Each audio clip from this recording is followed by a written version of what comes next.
Ok, en aras del tiempo y para acomodarnos con todas las personas que ya puntualmente empezaron en la sesión, vamos a empezar ya. Cuando el doctor Chan me comentó lo de tratar de trabajar un poquito el tema de enfermedad cerebrovascular, mucho del interés era como ver qué temas se podían trabajar a partir de una sesión corta, pero que también fueran un poquito más allá de lo que usualmente en las clases de la escuela de medicina se dan, ya sea por el programa, en fisiopatología o en medicina interna 1, medicina interna 2. Por lo, digamos, abrumador de los temas neurológicos, hay algunos temas en neurología vascular que a veces se quedan sin abordar, que particularmente tienen una trascendencia, porque yo puedo entender que una persona que se graduó como médico general no sepa tal vez criterios de trombolisis, no sepa cómo manejar un paciente que se trombolizó y está en una unidad de ictus. Es entendible porque el paciente debería estar en una unidad de ictus con neurólogos y toda la estructura. Por eso, digamos que esa parte es entendible que tal vez no haya tanto conocimiento.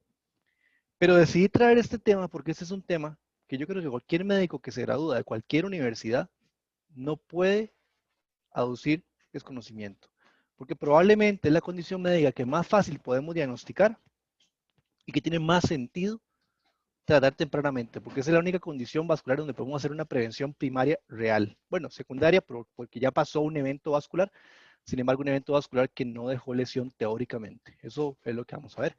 Entonces, el tema que vamos a abordar y preferí abordar en esta clase es esquema cerebral transitoria. Me tomé la libertad de cambiarlo tomando en cuenta lo que les estoy diciendo. Estamos de acuerdo que hay muchas cosas que son de manejo hospitalario, de manejo de servicios de emergencias hospitalarios también, o de unidades de cuidados neurocríticos o unidades de ictus, pero esta condición puede llegar al consultorio de cualquiera de ustedes en cualquier lugar y de cualquier especialidad.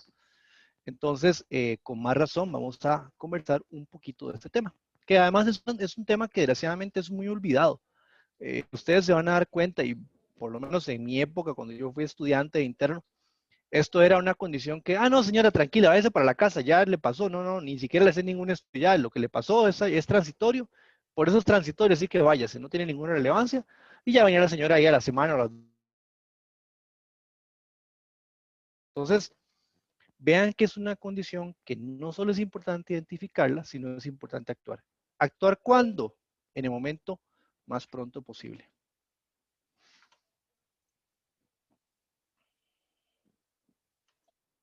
Ok, entonces vamos a empezar con un caso. Es doña Emérita, tiene 80 años, es una paciente que consulta a los servicios de consulta general porque en el EVAIS la ven porque es hipertensa. Está en control con enalapril 20 miligramos por día y además es diabética. Dicen que es diabética y la manejan con metformina 500 miligramos 2 veces al día. A pesar de que tiene 80 años, pero es con el medicamento que la tiene. Llega al servicio de emergencias donde ustedes están trabajando como médicos del servicio por un cuadro súbito caracterizado por una hemiparesia derecha y disartria de 20 minutos de duración, que en el momento de consulta con ustedes ya revirtió al 100%. Entonces, tuvo su trastorno de movimiento en motor derecho y un trastorno del lenguaje caracterizado por una disartria. Con estos signos vitales al ingreso de emergencias, una presión arterial de 160-89, una frecuencia cardíaca de 70, una glicemia por micrometro de 190 miligramos por decilitro, y para efectos prácticos el resto de la exploración clínica normal. Entonces, esto es una pregunta muy sencilla.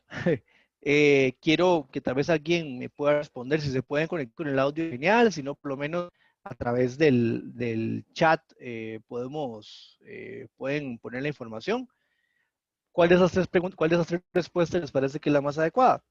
En el caso de doña Merita, se considera una isquemia severa transitoria porque, por lo que se debe referir a la consulta externa de neurología para que se le asigne cita, o se considera que es clasificada de acuerdo a su riesgo para definir manejo, o no se puede brindar manejo para bajar la presión arterial en el servicio de emergencias. ¿Cuál de esas tres opciones consideran ustedes que es la más correcta en el caso que acabamos de leer?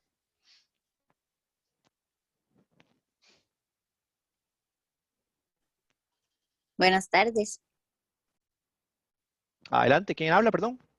es la doctora Víquez. Soy médico Hola, doctora general. Víquez. ¿Cómo está, doctora? Adelante. Bien, gracias. Para mí sería la número 2, que se debería clasificar de acuerdo al riesgo para poder definir el manejo. Ok, ¿y por qué no la uno y no la 3? Ya que nos está diciendo la respuesta que se considera. Ok, bueno, la número 3, no se puede brindar manejo para bajar la presión arterial en el servicio de emergencias. Sí se puede, ¿verdad? Dependiendo, o sea, que tenga algún criterio de que haya daño a órgano blanco, porque ahí sería una emergencia hipertensiva y no una urgencia hipertensiva. Y la número 1, a la consulta externa para que se le asigne cita, no, porque también una isquemia transitoria tiene alto riesgo de poder evolucionar ya a una enfermedad cerebrovascular. Entonces no podríamos dejar que la paciente se vaya hasta que le den una cita. Excelente, excelente, exactamente. Suena muy lógica la respuesta. De hecho, pareciera como que alguien diría, lo que esas preguntas están facilísimas. Lo que pasa es que estas respuestas, esas preguntas básicamente obedecen a lo que nos toca ver a nosotros todos los días con respecto a estos pacientes. Porque aunque suena muy lógica la respuesta, estos pacientes llegan a la consulta externa de neurología con citas acudas meses después, porque desgraciadamente muchas veces les clasifican las referencias, son las más secretarias de las jefaturas o de las consultas que no tienen por qué saber el criterio de clasificación de una ICT, más si lo mandan a cupo, o pacientes que no se manejan adecuadamente en emergencias porque es una condición transitoria. Y uno diría, ¿pero eso pasa realmente? Sí, pasa realmente, es lo que pasa y es lo que nos toca atender. Entonces, eso es lo que queremos revisar un poquito. No, vamos a hablar un poco de o tanto de la parte epidemiológica. Costa Rica como tal, no, vamos a ver, nosotros tenemos nuestro registro hospitalario aquí en el Calderón Guardia con respecto a las ICTs que se reciben diariamente en el servicio de emergencias, por lo menos las que son captadas y referidas a la clínica ICT de los lunes en la tarde, que es la que yo veo, donde más o menos aproximadamente podemos decir que recibimos unas 3 a 4 ICTs por semana. Obviamente hay semanas que varían, pero eso es más o menos el rango que tenemos de recepción por semana. Para un área de acción del Hospital Calderón Guardia de atención directa que anda más o menos en los 800,000 habitantes. Si uno extrapola esto a la población costarricense, tomando en cuenta las características de la mayoría de los centros, probablemente debe moverse en una cantidad similar. Para un servicio de emergencias, deben andar entre unas 4 a 3 ICTs por semana, que son las que más o menos se deben atender. Esto es, eso es una información desgraciadamente no estandarizada hasta que logremos que se eche a andar el estudio RESEC, que es para captar todo lo que es patología cerebral a nivel del país, pero bueno, es una aproximación de lo que tenemos acá. Más o menos, ven que en Estados Unidos, y esta es una estadística ya bastante viejilla, pero bueno, todavía se mantiene, en general las incidencias que andan más o menos en el rango de los 200 a 500,000 por año, con una prevalencia cercana a 2.3% de todos los motivos de consulta de un servicio de emergencias. Perdón, de consulta vascular de un servicio de emergencias. Y bueno, no vamos a entrar tal vez en la parte de los estudios, pero porque es un poco largo el contexto del el OSVAX y también el NOMAS, que son de los estudios que tuvieron una estructura poblacional de mayor captación de pacientes que ingresaban con esta patología y a partir de los cuales incluso surgen las estructuras con las cuales se hacen las escalas de ABCD2 y ABCD3I. Pero en esencia, vean que los OSVAX nos dicen que más o menos puede manejar una prevalencia cercana a puntos, una incidencia, perdón, cercana a 0.66 por cada 100,000, por cada 1,000 habitantes por año. Y para el estudio NOMAS, de 0.83 por cada 1,000 habitantes por año. Obviamente poblaciones muy controladas, en el caso de OSPAC a nivel de Oxford y a nivel de Kentucky para el estudio NOMAS. Y si nos vamos a nuestra región más cercana, el único estudio que tiene una estructura por lo menos de hospitales centralizados es por lo menos aquí cercano, es el estudio de Renamevas, que es de Centros Mexicanos, que en hospitales especializados en atención cerebrovascular tiene más o menos del todo el total de pacientes que se englobaron en el registro, un 5% corresponden a pacientes con isquemia cerebral transitoria, de los cuales 15% tenían una recurrencia en los siguientes 30 días, que fue el tiempo máximo de seguimiento que hicieron en el estudio de Renamevas para esta parte de la evaluación. Entonces, bueno, no es infrecuente, la vemos, importante no es solo saber que existe, sino también reconocerlo.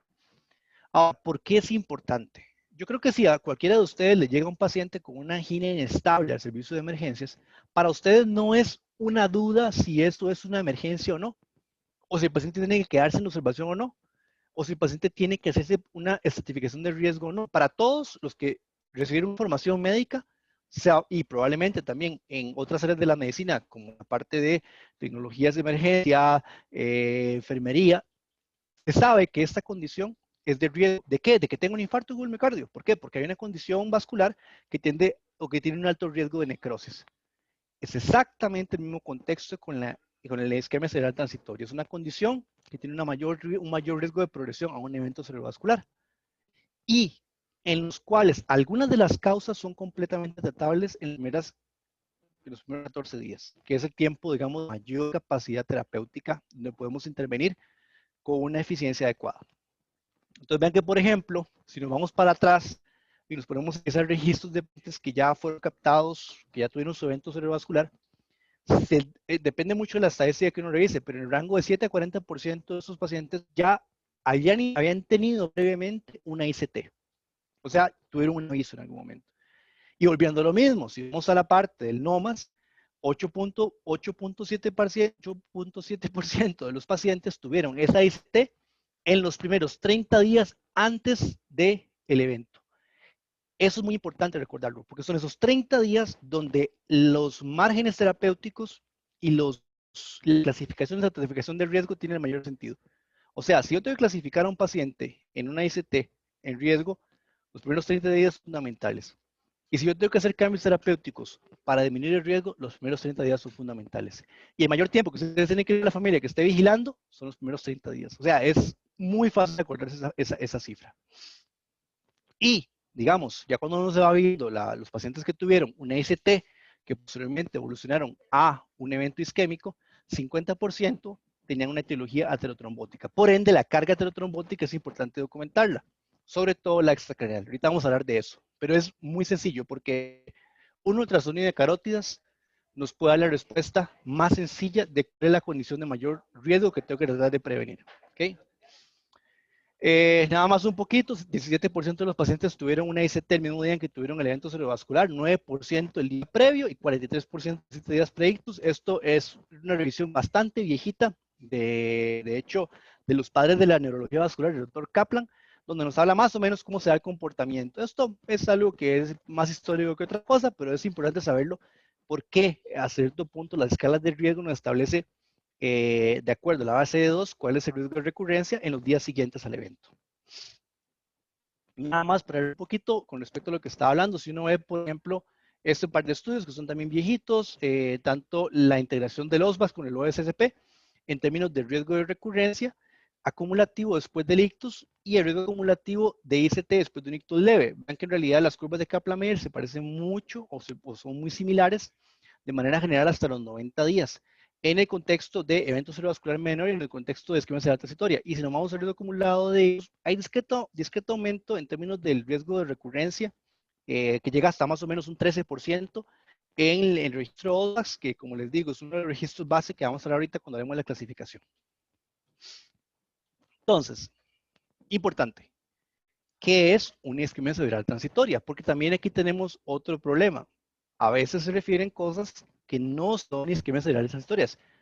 Pero, en mi opinión personal, yo prefiero que me envíen un paciente con una sospecha prioritaria de una isquemia cerebral transitoria que no lo es, a que no me envíen a ningún paciente.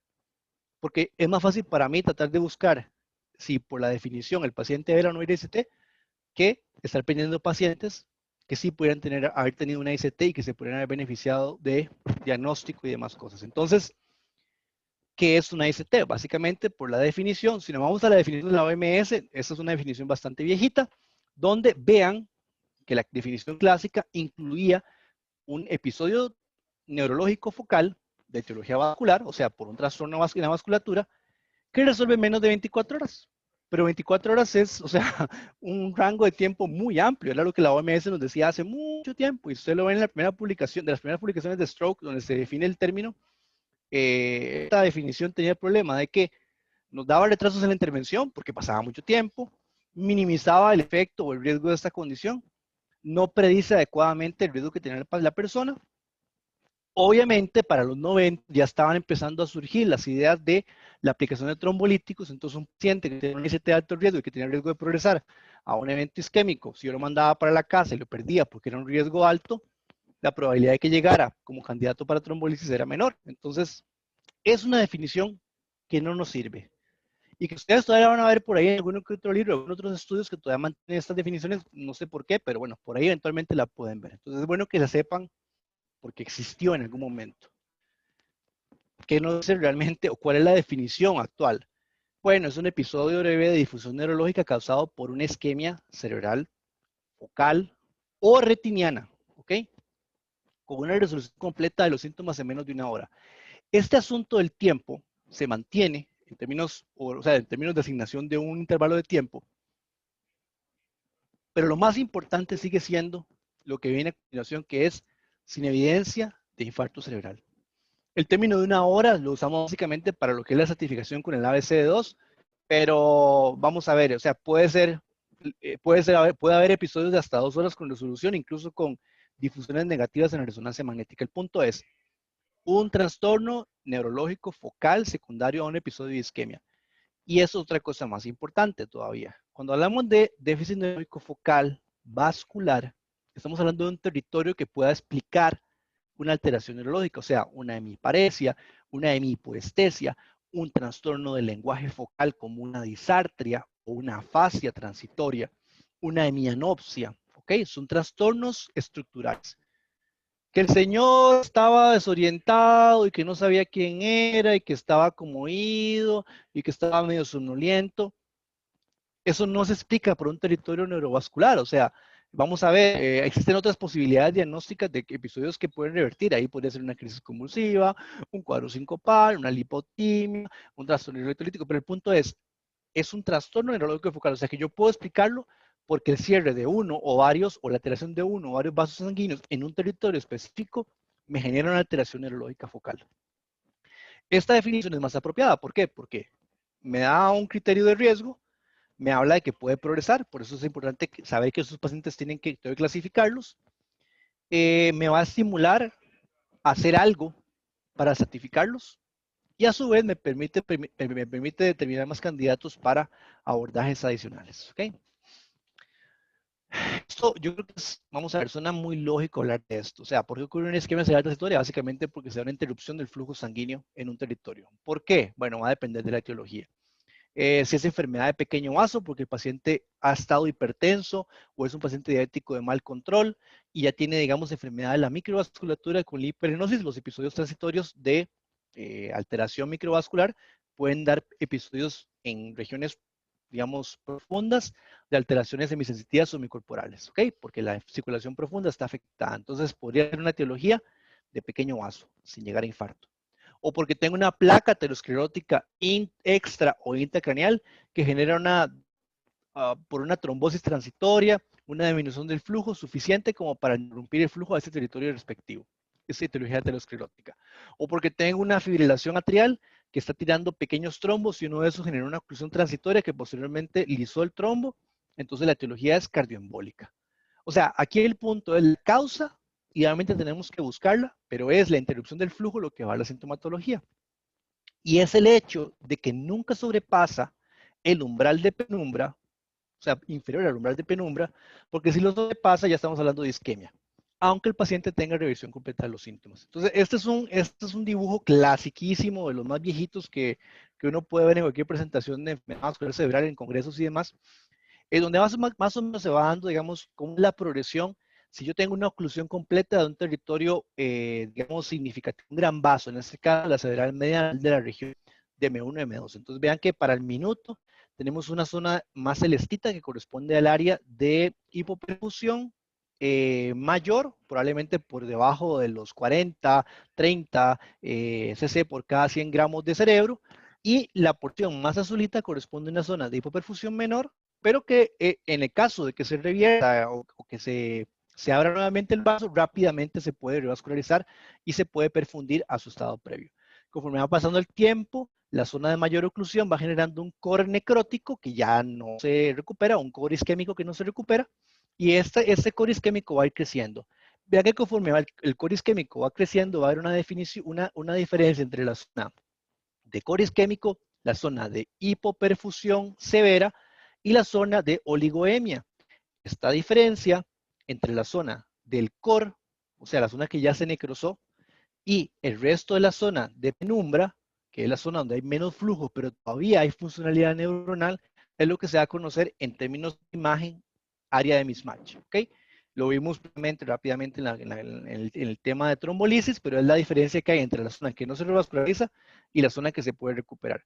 Conforme el tiempo va pasando, vean que ya para las 2 horas, el core o la zona necrótica va acercándose a la zona de hipoperfusión, penumbra, bueno, que es una zona de hipoperfusión también, hasta que penumbra y core se unen y ya es una zona detalizada al 100% que no se puede recuperar. Eso es un ejemplo, digamos, de cómo progresaría en general. Probablemente en la ICT no pasamos en este rango de tiempo por desde unos 15 minutos de oclusión completa. Casi nunca hay oclusión completa en una ICT. Pero digamos que no debería ser el tiempo porque por los 15 minutos ya deberíamos tener en una oclusión completa zonas focales de necrosis. Entonces, más o menos nos vamos a quedar en estos dos primeros dibujitos de acá arriba. Y esto nada más, pues para recordar con respecto a lo que son los CC por cada 100 gramos de cerebro por minuto, en teoría, en qué rango nos manejamos desde el punto de vista del tiempo. Vean que más o menos, por ejemplo, si yo tengo una oclusión conforme pasa el tiempo, a partir de los 120 minutos hay mayor probabilidad de que ya la zona de penumbra no pueda mantener la perfusión y se empiece a generar la zona de infarto. ¿Okay? Y ya, bueno, un infarto irreversible en términos de las 6 horas, eso lo vimos también con aquel grafiquito de los odds ratio de trombolisis y probabilidad de perfusión. Ok, entonces, si decimos que un esquema cerebral transitoria tiene un componente de reversión de los síntomas, yo debo estimar que para que haya reversión de los síntomas no debería haber lesión cortical, o sea, no debería haber zonas de necrosis, es lo que teóricamente yo debería demostrar. Por eso es importante que en la definición de esquema cerebral transitoria exista un estudio de imagen. Y si nos ponemos muy quisquillosos y críticos, el estudio de imagen ideal debería ser aquel que demuestre de la manera idónea que no haya habido isquemia temprana. ¿Okay? Ahorita vamos a hablar de eso. Esto básicamente es un estudio que salió en el 2007, insisto, ya esto es información que para este momento se considera viejita, pero que es la base del por qué la clasificación de la ABCD2 se actualizó posteriormente. Y es que, por ejemplo, se tomaron pacientes que tenían isquemias cerebrales transitorias, ¿ok? Y se les hacían resonancias magnéticas, ¿ok? En total se incluyeron 818 pacientes, se les hicieron una resonancia magnética en el momento que llegaba con la ICT, o bueno, que consultó por la ICT, en las primeras 24 horas del evento, y se preguntaba al paciente cuánto le habían durado los síntomas en el momento que hizo la ICT. Todos eran clasificados como ICTs porque hicieron reversión completa ad integrum, o sea, NH0, no tenían ninguna sintomatología residual.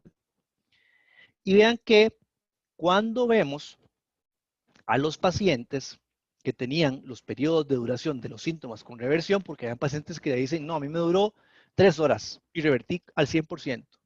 Vean que a la hora de ver las resonancias, no es nada despreciable el porcentaje de pacientes que ya tenían alguna normalidad en la difusión. Y la difusión es una secuencia de la resonancia que usualmente nos habla de daño vascular isquémico muy temprano, porque usualmente lo que ve la difusión, no vamos a entrar en la parte física porque ni siquiera yo la sé muy bien, pero en esencia es básicamente que a la hora de que hay hipoperfusión, esto va a generar disminución en el aporte de glucosa sanguíneo, ese aporte de glucosa va a generar disminución de alteración en el ciclo de Krebs, por ende disminución de la cantidad de ATP que se produce, a la cantidad de ATP disminuye la cantidad de aporte de la bomba sodio ATPasa, esto genera desbalances entre el ingreso y el influjo de sodio a un lado y a otro de la membrana, y este puede facilitar el ingreso de sodio al interior con aumento de edema neuronal. Este aumento del edema neuronal, que es de los casos más tempranos en este contexto, es lo que la difusión suele detectar. Entonces, de las cosas más tempranas que podemos ver, incluso en un paciente con una tomografía normal, ustedes pueden ver lesiones de difusión positivas. O sea, es el cambio más temprano de isquemia. Por ende, si la lesión de difusión está positiva, hubo isquemia. La verdadera ICT tiene que tener una difusión negativa. Pero bueno, entonces esto es a lo que me refiero. Es un paciente que, por ejemplo, tuvo una hemiparesia izquierda que resolvió tras de 5 horas. Entonces le hacemos una resonancia y vean que en la secuencia de difusión se ve una zona hiperintensa, que es una zona de hipoperfusión, que en el mapa de AC es hipointensa, o sea que corresponde a una zona isquémica, y que posteriormente, ya cuando se ve la secuencia de T2, que es una secuencia más evolucionada, sí genera una estructura digamos, ya lesional. O sea, hubo un evento isquémico, aunque el paciente resolvió al 100%. Entonces alguien diría, ¿pero qué es eso tan raro? ¿Por qué tuvo lesión isquémica? Porque hay una lesión parénquima, el paciente resuelve al 100%. Bueno, hay múltiples mecanismos. Tiene que ver con la reperfusión temprana por circulación colateral, tiene que ver también con cuánto está representada la zona de corteza que fue lesionada y cuánto fue lo que representó la zona de la penumbra, porque hay zonas que no son tan elocuentes. Tiene que ver con alguna terapia de reversión temprana, tal vez el paciente estaba muy hipertenso, se logró bajar la presión, etcétera. O sea, son muchos los factores y hasta ahí entran las espinas dendríticas y la capacidad rápida de recuperación funcional. Hay muchas teorías de por qué pasa, pero el punto es que lo importante es que este paciente ya no es una ICT, es un paciente que hizo un evento cerebrovascular isquémico. Bueno, un poco más de lo mismo, nada más para que vean conforme pasan las horas cómo un paciente puede hacer más lesiones por difusión. Este es un estudio muy interesante del grupo del Dr. Sieber en Los Ángeles, que es probablemente de los más preocupados por la detección temprana de los eventos, tanto porque el grupo él es el que desarrolló la escala FAST prehospitalaria, como porque muchos de los protocolos de apoyo para isquemia cerebral transitoria en Estados Unidos son con el de Los Ángeles de UCLA con el Tabor, así como el grupo europeo de doctora Marenco en Francia. Ok, esta escala ustedes se la saben, probablemente ya las han oído en la universidad, en alguna que otra clase con alguno de los neurólogos que les da clases, o eventualmente en algún congreso, etcétera. Es una escala muy sencilla, que es clínica y no tiene nada del otro mundo, pero quiero que desmenucemos algunas cosas de la escala. ABCD2. ¿Por qué es ABCD2? Básicamente porque incluye las siglas que a su vez tienen una representación con la variable de interpretación. Siempre que vemos una escala, tenemos que pensar, ok, ¿de dónde surge esa escala? O sea, ¿por qué a alguien se le ocurrió que la edad, la presión arterial, la evaluación clínica, la duración, el diabetes le iba a dar puntajes al paciente? Para el riesgo de, en este caso, recurrencia de o un evento isquémico a un plazo determinado.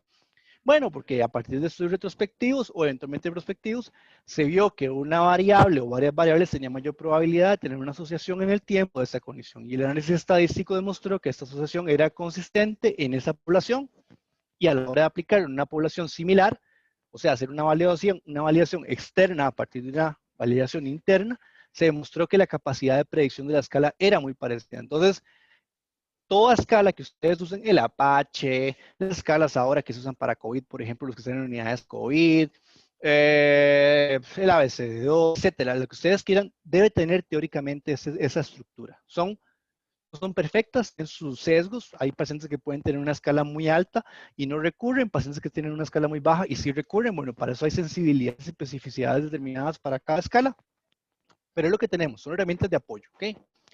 Entonces, vean, en edad, básicamente, encima y por debajo de 60. ¿Por qué? Porque ese fue el corte a partir del cual se empezó a dar mayor capacidad de recurrencia. Por encima de 60, un punto. Presión arterial, el que llega hipertenso, básicamente, por encima de 140-90 se le asigna el punto.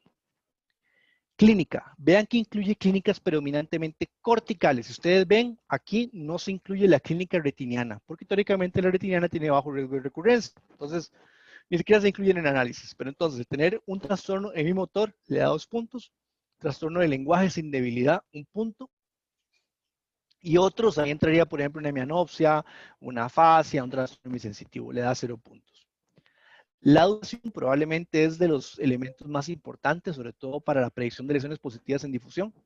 Más de 60 minutos, 2 puntos, de 10 a 59 minutos, 1 punto, y menos de 10 minutos, 0 puntos. Y si es no diabético, por eso es que da la de 2. ¿Okay? Esto me va a dar un puntaje determinado y ese puntaje determinado me va a ayudar a determinar el riesgo. Vean esto que les voy a poner acá. Esto es básicamente el artículo en el cual se publica la escala al principio y con este artículo, vean que por ejemplo, la razón de momios para tener el evento, en este caso a los 2, 7 y 90 días, una vez que se hace el ajuste de variables, mantiene, por ejemplo, a la debilidad focal, o sea, el trastorno motor, como la variable que tiene mayor riesgo de producir el evento de manera significativa, que la razón de momios a los 2 días es de 2.9, con un intervalo de confianza bastante decente, a los 7 días de 3.5 y a los 90 días de 3.2 veces más de riesgo de tener un evento isquémico en los siguientes 90 días, con una diferencia estadísticamente significativa. Las otras variables mantenían la diferencia significativa conforme pasaba el tiempo Y vean que estas son las variables que al fin y al cabo se utilizaron para poder hacer, después de la regresión logística, el puntaje para la escala. Y a su vez nos asigna los puntajes de riesgo. Dios quiera que no. Pero si yo tengo mi papá y me dicen, vea, su papá tuvo un esquema cerebral transitoria y tiene un riesgo de que a los 90 días, tiene un 8% de probabilidades a los 90 de tener un evento cerebrovascular. ¿Ustedes creen que yo no haría todo lo posible para hacer todos los estudios que tengo que hacer para prevenirle a mi papá ese 18%? Estoy seguro que todos ustedes aquí dirían lo mismo por algún conocido, algún familiar. Entonces, es la razón del por qué es importante esta escala de clasificación, porque vean que nos asigna puntos de riesgo y posibilidad de hacer cosas para esos pacientes. La escala se divide en 3 puntos, de 0 a 3, de 4 a 5 y de 6 a 7. La ABC2, ¿verdad? Estamos nuevamente con esa. Y vean los riesgos que tiene. Aquí esto lo pueden tomar un screenshot si quieren o después les paso la presentación. Que es básicamente para saber el riesgo que tiene el paciente. Entre más alto el puntaje, pues más alto va a ser el riesgo en cada uno de los parámetros, en cada uno de los días de corte. Pero típicamente son los primeros 30 días cuando nos toca más hacer la actividad. Si yo prevengo todas las cosas a los 30 días, sobrepaso el umbral de los 90 días en términos de riesgo. ¿Okay? Ahora, hubo un grupo a partir de la estructura del ABC2 que decía, ok, pero tenemos un problema. ¿Cómo estoy seguro yo de porque esos pacientes del ABC2 eran pacientes que se incluían con un estudio tomográfico? Se decía que no tienen una lesión isquémica únicamente con una tomografía, como lo hacemos usualmente en los servicios de emergencias, porque es la realidad que tenemos en la mayoría de lugares del mundo. Y esto no solo en Costa Rica, sino en el mundo. Muy raro tener la posibilidad de hacer una resonancia en la fase aguda en un hospital general o en cualquier hospital del día a día. Entonces, ¿será que hay pacientes que tienen una condición de riesgo mayor que la que el ABC2 puede predecir? Bueno, es ahí donde surge entonces un análisis de otras variables. Y es ahí donde sale el ABCD3I, que es básicamente incluir las variables del ABCD2 más otras variables que también tenían mayor riesgo de progresión de ICT a un evento isquémico, que son, vean que el ABCD2 quedaba hasta diabetes mellitus, ¿ok? Pero tenemos la recurrencia de una isquemia cerebral transitoria. El día de ayer trombolizamos un paciente que tuvo una ICT con un síndrome del arma capsular, o sea, que tuvo una disartria manotorpe en la mañana y en cuestión de menos de 12 horas tuvo una recurrencia del mismo cuadro de ICT. Y en el tercer episodio ya tuvo el evento isquémico. Y llegó a aquel tiempo, los colegas de Guapiles que hicieron un trabajo fenomenal para traerlo, para que vean que es posible trombolizar pacientes de todos lugares del país si nos ponemos las pilas. Lo trajeron y está aquí estable y está bien. Entonces el punto, la otra serrano que está ahí atrás, ella fue la que se encargó de trombolizar, esa que están viendo ahí. ¿Okay? Entonces el punto es, eso es un factor de riesgo adicional. Si el paciente tiene una ICT a repetición en los 7 días, entre uno y otro episodio, vean que eso le da 2 puntos. Que tenga un estudio de imagen ultrasonográfico, angiotomográfico, angioresonancia, donde se documente que hay una estenosis de más del 50% del territorio vascular afectado, o, si fue posible, hacerle al paciente una resonancia en esa fase aguda, documentar que tiene una lesión positiva por difusión. Esos puntajes nos suben la capacidad de discriminación de la escala. Por eso se llama ABCD3I. Y vean que cuando comparamos, por ejemplo, una curva ROC, que recuerden, bueno, la curva ROC de manera muy sencilla, lo que hace es que conforme se acerca la curva hacia el punto 1 que está aquí arriba, la sensibilidad de la escala o el instrumento que utilizando para medir una condición es más cercano a predecir el 100%, o sea, tiene la mayor capacidad de predecir la condición en la mayor cantidad de veces que es positiva. Yo quiero que mi curva ROC se acerque lo más posible al 1, porque es la diferencia entre la sensibilidad y 1 la especificidad, o sea, para contrario a la especificidad. En este caso, ve que la curva ROC del ABCD3I tiene un mejor rendimiento que la curva del ABCD2 en predecir la condición que yo estoy buscando, que es en este caso recurrencia. ¿Ok? ¿Y cómo lo vemos? Veámoslo de manera muy general. Vean que, por ejemplo, pacientes que tenían scores de ABCD2 de 0 a 3, eran pacientes, digamos, que en la escala ABCD3I efectivamente no tenía referencia. O sea, que si la escala ABCD3 no solo tiene una capacidad de sensibilidad muy buena, sino que tiene una especificidad buena, porque el riesgo de recurrencia en estos pacientes que tienen un riesgo más bajo por puntaje, efectivamente es bajo. Mientras que en la escala ABCD2, en ese caso todavía hay algunos pacientes que tenían un riesgo, aunque sean poquitos, pero tenían un riesgo que no era, o sea, que no se predecía por el bajo riesgo de su condición. O sea, que aunque tenían bajo riesgo, igual tenían el evento isquémico. Y vean que a la hora de asignar los puntajes, el que tiene 8,3 puntos me da una capacidad de presión mucho más alta, tiene un riesgo relativo de hasta 40,9 comparado a 23 que tiene la escala del ABC2. Entonces, es una escala que tiene mejor rendimiento. Problema, la resonancia. Pero la resonancia tampoco es el estudio, digamos, non plus ultra. O sea, con que le podamos determinar si es una ST recurrente y tener un estudio de imagen complementario de carótidas, ya podemos determinar cosas muy básicas. Entonces, ¿cómo hay que diagnosticar a estos pacientes? Muy sencillo, porque realmente aquí dependemos de trabajar en conjunto con los servicios de atención de emergencias. ¿Ok? Este paciente no se define en una consulta. Idealmente se define en emergencias. Y si emergencia no tiene los recursos, debería haber una clínica, así es como debería ser, debería haber una clínica de ICT que reciba a sus pacientes en los siguientes 7 días, máximo, para poder hacer todos los estudios en un abordaje prioritario. Entonces, un paciente con una ICT debería tener una imagen, una neuroimagen en las siguientes 24 horas del evento. Un TAC o una resonancia, pero por lo menos un TAC. Y a su vez debería tener en ese tiempo, idealmente corto, los primeros 7 días, una valoración no invasiva de los vasos de cuello. ¿Okay? ¿Con qué fin? Con encontrar una estenosis que ya vimos que nos da 2 puntos del ABCD3I. Porque esa estenosis, una enfermedad carotidia sintomática en el territorio vascular, su mayor capacidad de, digamos, la mayor eficacia que hay en una revascularización abierta o cerrada, o sea, una endarterectomía o una angiografía diagnóstica más terapéutica, ya sea con colocación de stent, etcétera, es en los primeros 14 días del evento. ¿Okay? Una ICT debe ser valorada lo más posible tras el evento. Esto ya lo estamos viendo en un servicio de emergencias por un médico internista, emergenciólogo, un médico general que tenga los conocimientos bastante adecuados o un neurólogo. ¿Ok? Lo que les decía, los vasos de cuello, los sonidos vasos de cuello probablemente es el estudio más sencillo. Nosotros aquí tenemos en el Calderón Guardia la ventaja de que tenemos una cirujana vascular periférico subespecialista en ultrasonografía vascular, que nos ayuda en casi que toda la red para ayudar, para hacer los estudios a sus pacientes en los siguientes 24, 48 horas o cuando menos 72 si es un fin de semana. Pero tenemos una capacidad, e igual los radiólogos de este hospital, hablando con ellos nos han ayudado. Yo estoy seguro que hablando con los radiólogos respectivos de las zonas donde ustedes trabajan, explicándoles la importancia de esta condición, es muy probable que para casos bien seleccionados nos puedan ayudar a hacer un ultrasonido a corto plazo. Y bueno, ¿por qué? Porque a estos pacientes hay que revascularizarlos, como les dice, como es de la guía en general. Es un paciente que hay que hacerle un electrocardiograma en el servicio de emergencias. ¿Por qué? Porque si documentamos un ritmo de alto riesgo embolio, por ejemplo, una fibrilación atrial o una condición cardioembólica que por el trastorno del ritmo podría predecir también embolismo, es un paciente que hay que intervenir. Por ejemplo, una IST, una fibrilación atrial, como su causa, la anticoagulación se da en el momento en que se documenta.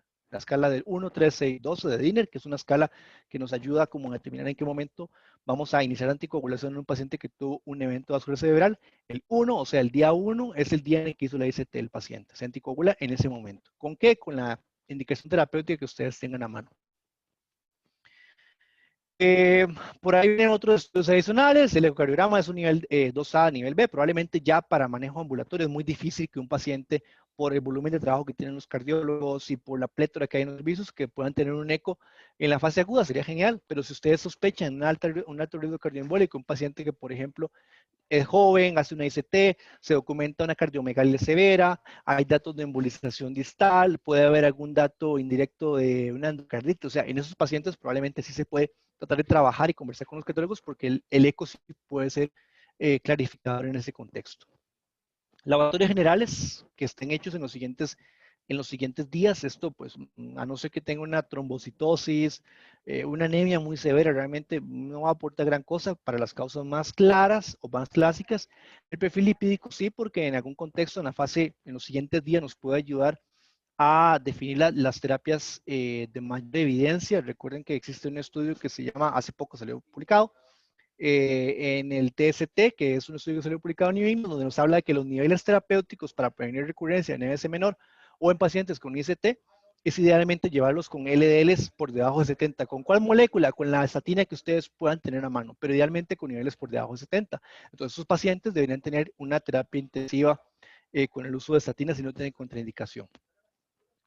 ¿Qué hace con el paciente que llega a emergencias? Si tiene una ABC de más de 3 puntos, puede ser razonable internarlo o por lo menos mantenerlo en observación 24 a 48 horas para ver que no tenga recurrencia. Si está en un riesgo moderado a alto, ese paciente definitivamente es mejor dejarlo internado. ¿Por qué?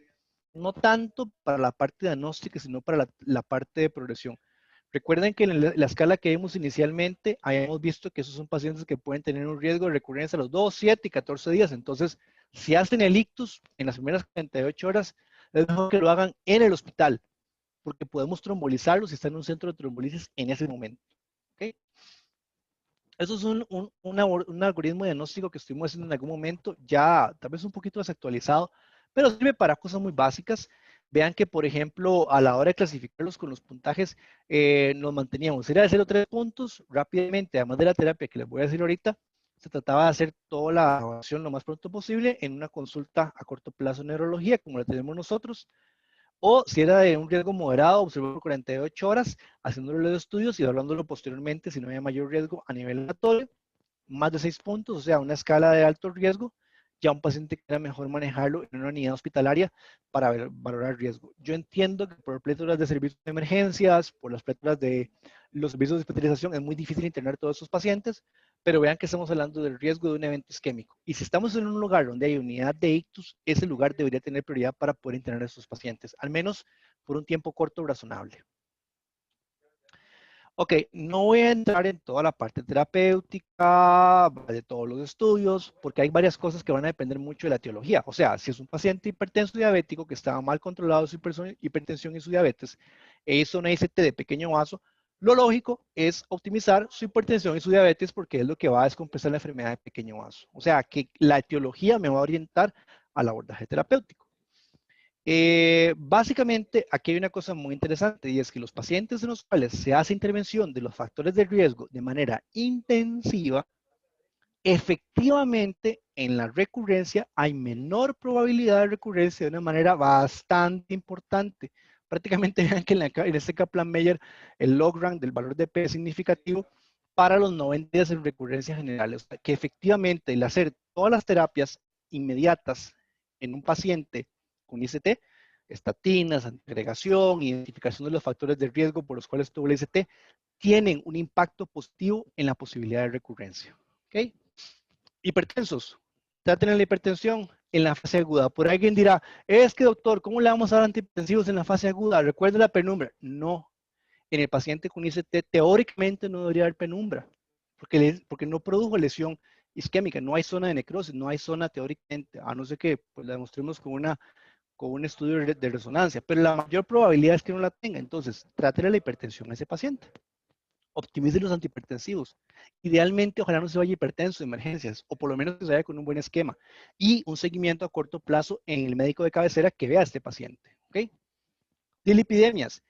En esta guía del 2014, vean que la recomendación era que tuviera que tener idealmente niveles por debajo de 100, pero como les digo, el TST del grupo de Amarenco, que salió publicado en New hace ya para año y resto, ya se habla que 70 miligramos por decilitro es el valor que se considera.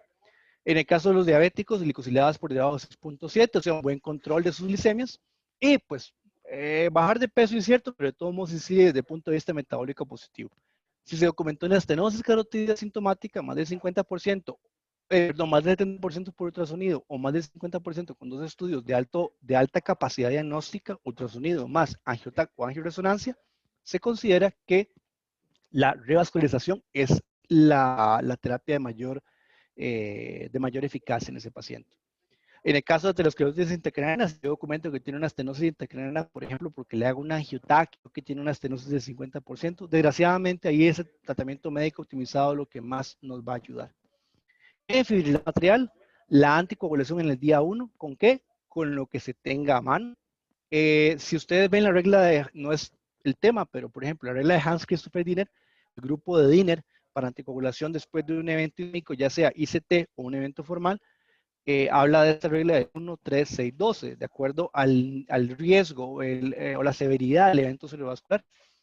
Esta escala como tal, de 1, 3, 6, 2, es una escala que se hace a partir de la estructura de anticoagulación con anticoagulantes selectivos, específicamente con dabigatran, que básicamente con dabigatran a terapéuticas en 24 horas el paciente se ha anticoagulado. Entonces es un poco difícil extrapolarla a nuestra realidad, donde anticoagulamos con warfarina en los servicios de emergencias, o a lo sumo eventualmente con enoxaparina mientras hace el tralape, que es todo un tema del tralape en estos momentos. Pero bueno, el punto es que el paciente se anticoagule pronto. Eso lo ocupamos.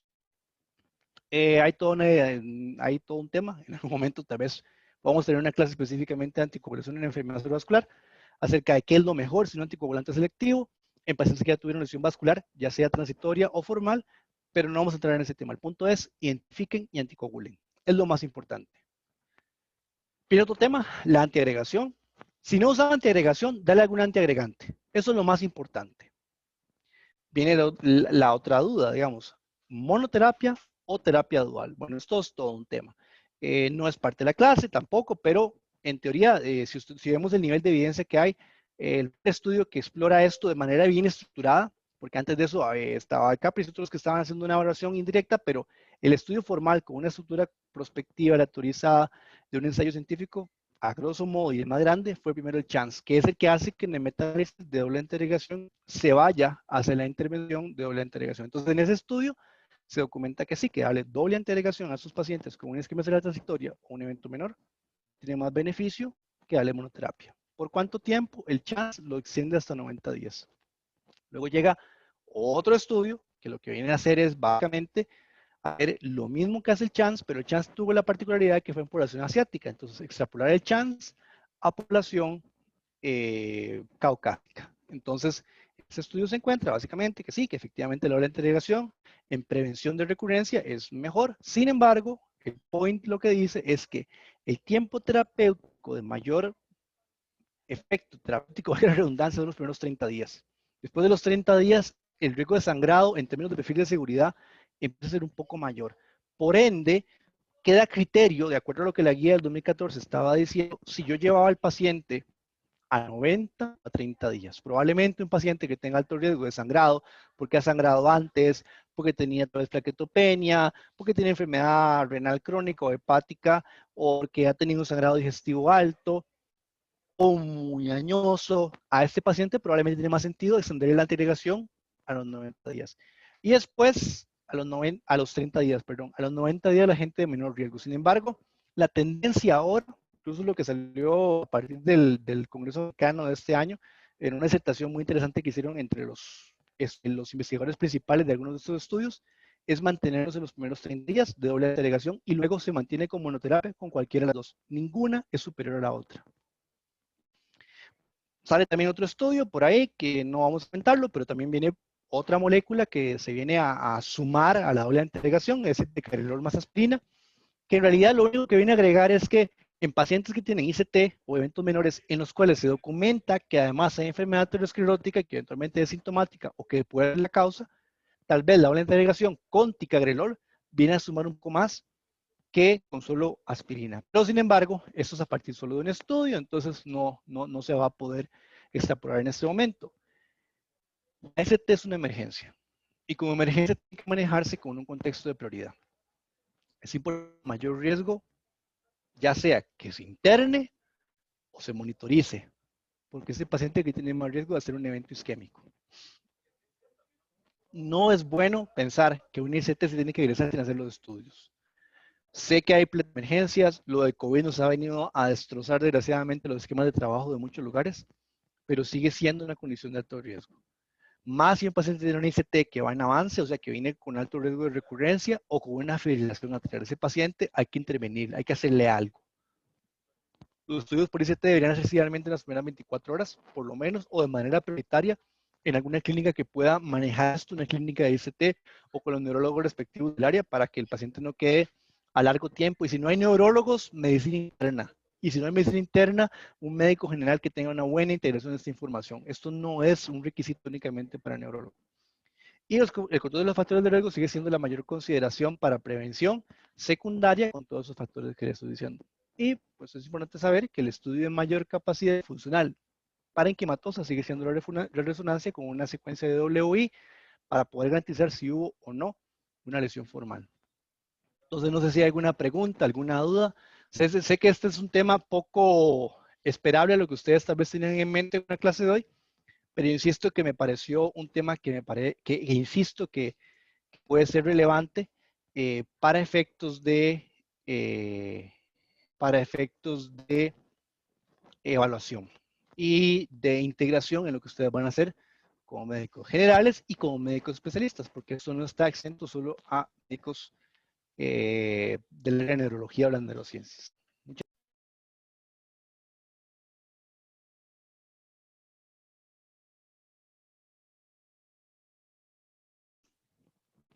Con todo gusto, Carla.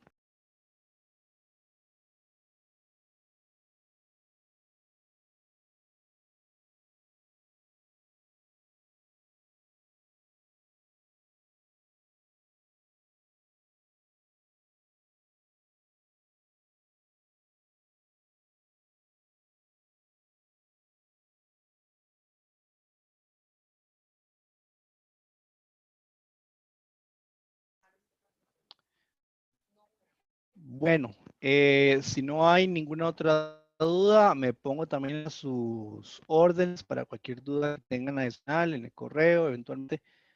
Tardo un poquillo en responder con tantas cosas que tengo pendientes, pero eventualmente en algún momento, con todo gusto, le respondo. Y si alguno me puede recordar a través de correo, que lo voy a poner aquí nuevamente, por si quieren la presentación, con todo gusto se las puedo pasar para cualquier cosa adicional que ustedes quieran. Eh, les también ahí, por si a alguien interesa, no sé si vieron el loguito camaleón, seguimos con eso, es un poco difícil la difusión porque es un tema, pero bueno, no hay ningún problema. Sí, yo creo que, si no me equivoco, el doctor Chang está dando esta presentación y va a subir al aula virtual. Entonces, creo que en unos, si no días, ya va a estar por ahí disponible. Con todo gusto, David. Bueno, si no hay ninguna duda, ninguna otra pregunta, les agradezco su participación y gracias también por el ratito que compartieron conmigo. Estamos hablando. Hasta luego.